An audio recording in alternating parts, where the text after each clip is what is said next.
All right, well, futures pointing to a higher open as the Dow looks to snap a 7-day losing streak. But the biggest moves in the last week were mostly in the Mag 7 as the bet on a broadening rally has taken a U-turn. Joining us now, we want to bring in Michael Reinking. He is a New York Stock Exchange NYSE senior market strategist. Michael, it's great to have you here on set. So negative breath is certainly dominating the conversation over the last several trading days, the last couple of weeks.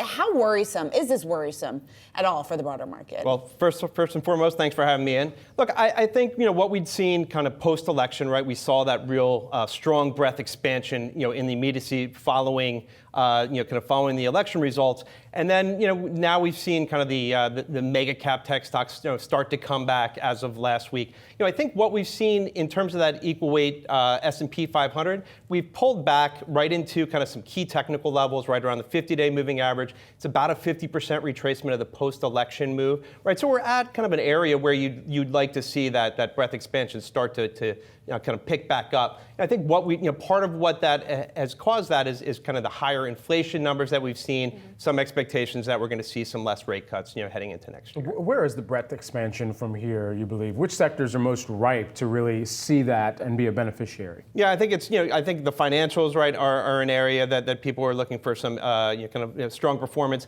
Industrials as well, right? I mean, as you kind of see the reshoring, and kind of the focus on kind of economic expansion here, and the financials will benefit from kind of the regulatory environment, kind of the improvement in the regulatory environment.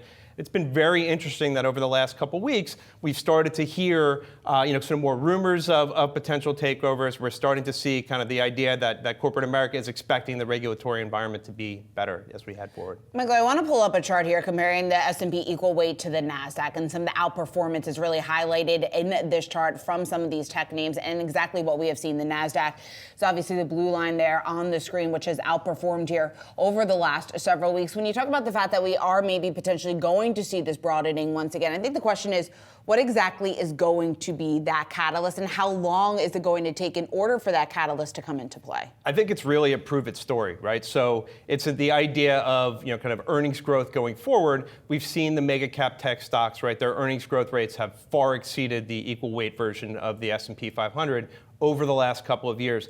That gap is expected to narrow this year, right? So you're looking at kind of the Mag 7 going from something close to 50% year-over-year earnings growth rates to about 20%, but we're expecting to now see that equal weight, kind of start to perform.